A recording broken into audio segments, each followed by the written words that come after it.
Hello student. आज हम BAMC का MCQ वाले पार्ट का लेक्चर नंबर 2 देख रहे हैं।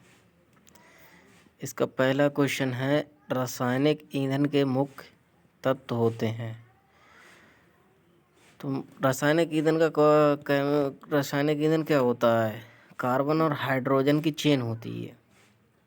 तो हाँ, कार्बन और हाइड्रोजन की CH2 C2H2 ऐसे करके, ठीक है। तो कार्बन ईंधन के मुख्य तत्व कौन कौन से हो गए?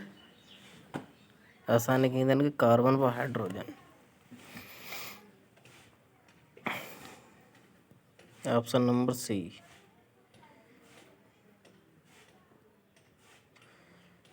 क्या होगा इसका? C।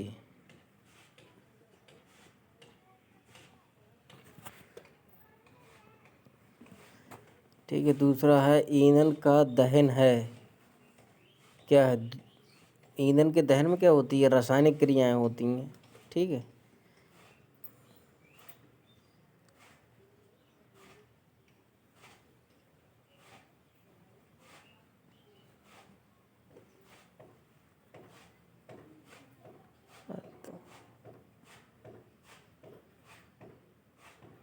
ठीक है।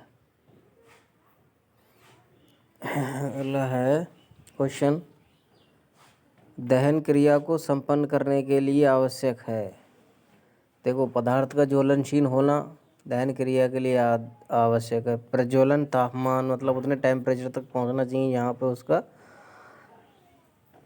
प्रज्वलन तापमान है, और ऑक्सीजन की आवश्यकता पड़ती है। तो इसका ऑप्शन क्या होगा? D।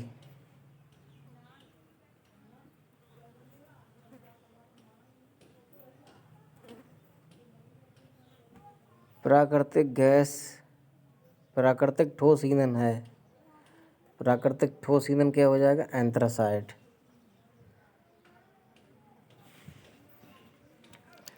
अगला है, प्राकृतिक द्रव ईंधन है। तो क्या हो जाएगा इसका? खनिज तेल। क्योंकि डीजल और पेट्रोल आर्टिफिशियल हैं, प्राकृतिक नहीं है, क्योंकि इन्हें पृथक किया जाता है खनिज तेल से। ठीक है। हमें मिलता क्या है? खनिज तेल। प्राकृतिक गैस ईंधन कौन सा है? तो प्राकृतिक गैस ईंधन कौन सा है? मीथेन। मीथेन है प्राकृतिक गैस ईंधन।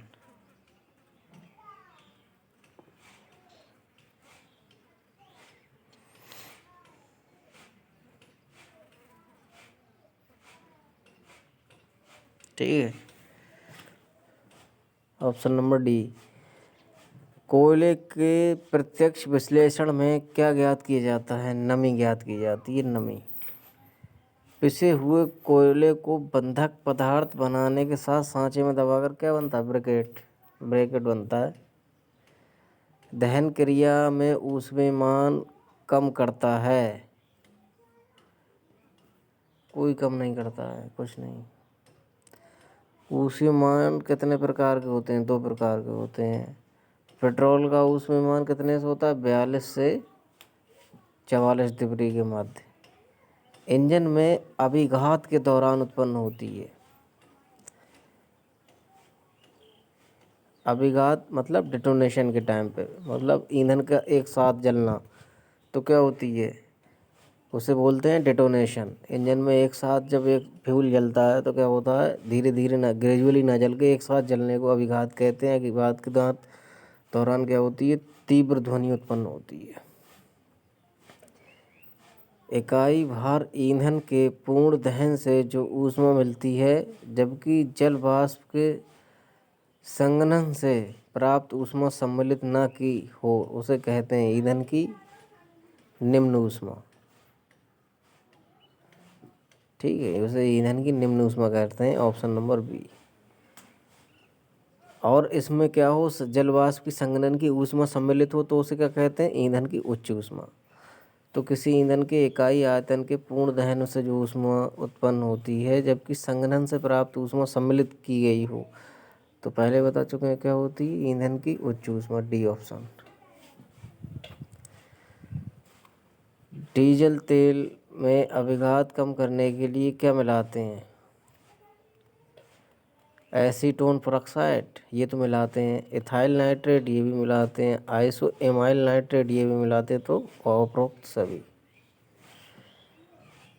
द्रव प्रवाह के अंतर्गत उसके अणुओं के पारस्परिक घर्षण को क्या कहते हैं? देखिए, एक मॉलिक्यूल दूसरे मॉलिक्यूल को बहने से रोकता है, तो ये क्या कहलाती है? किसी चीज़ की श्यानता। अगर श्यानता अधिक है तो द्रव की बहने की क्षमता कम होगी। ठीक है, इसका ऑप्शन हो जाएगा सी, श्यानता। संहति विश्लेषण के आधार पर वायु में नाइट्रोजन की मात्रा है 73%। ये तो पता ही होगा।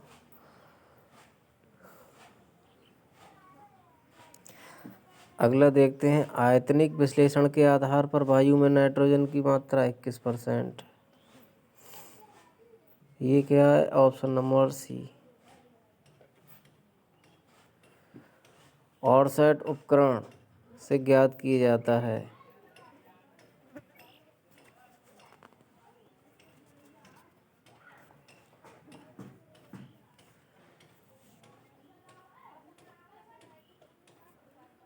अगला क्वेश्चन है, एवोगैड्रो नियम का उपयोग परिवर्तित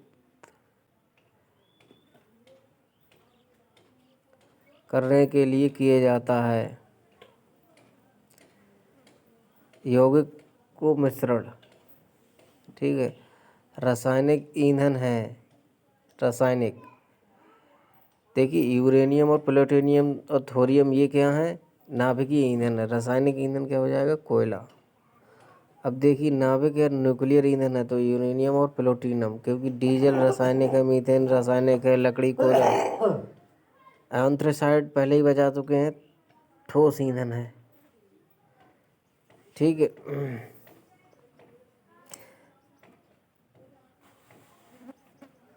एंथ्रेसाइड ठोस होता है तो इसलिए द्रव ईंधन नहीं हो सकता, गैस भी नहीं हो सकता, ठोस ईंधन होगा। भूरे रंग का स्पंजी, भूरे रंग का स्पंजी पदार्थ है। क्या है भूरे रंग का?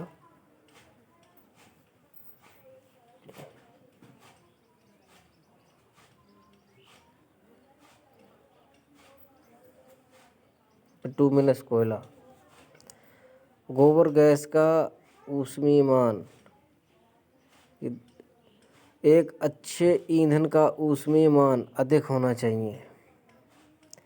ज्वलनशील पदार्थ है गंधक। गंधक एक ज्वलनशील पदार्थ है। देखिए, इस क्वेश्चन में दे रखा है सबसे आखिरी वाले में, अज्वलनशील पदार्थ हैं कौन कौन से हैं? मीथेन दिया है, ये जो अज्वलनशील है या ज्वलनशील? हाँ, ये अज्वलनशील नहीं है, ज्वलनशील है। मीथेन जलती है ना। इसी प्रकार इसमें दिया है हाइड्रोजन, तो हाइड्रोजन भी जलती है।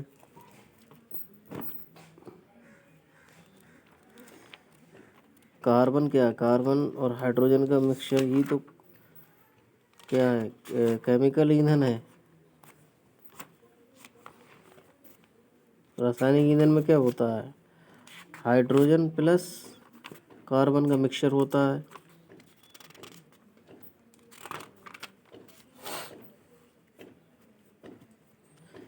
और बाकी का बचा क्या?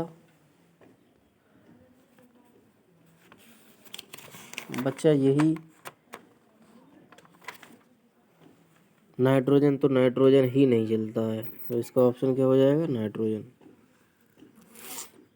ठीक है, इस क्वेश्चन का हमने देखा था 25 का, ये इसका मेगा जूल, 19 मेगा जूल। गोबर गैस का ऊष्मीयमान कितना है? 19 मेगा जूल।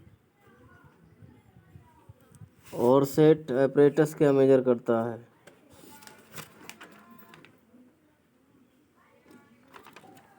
फ्लू गैस की मात्रा। ठीक है, एवोगैड्रो नियम की उपयोग परिवर्तित करने के लिए किया जाता है यौगिक को मिश्रण। रासायनिक ईंधन क्या है? कोयला। यूरेनियम और प्लूटोनियम क्या है? और थोरियम ये क्या है, नाभिकीय ईंधन है। अब नीचे दे रखा है नाभिकीय ईंधन, तो ऊपर वाले से ही पता चल गया, ये ऑप्शन होगा।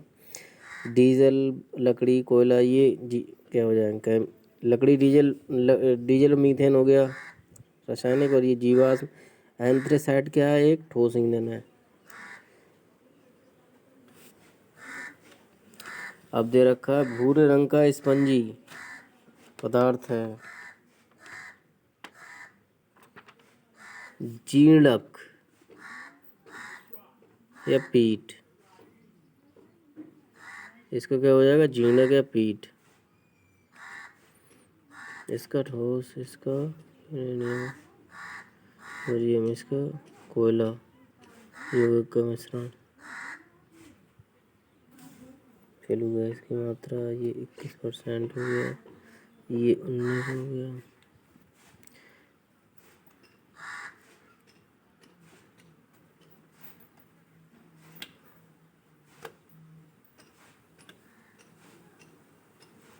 सॉरी, इसमें गंधक नहीं है, कार्बन मोनोऑक्साइड है।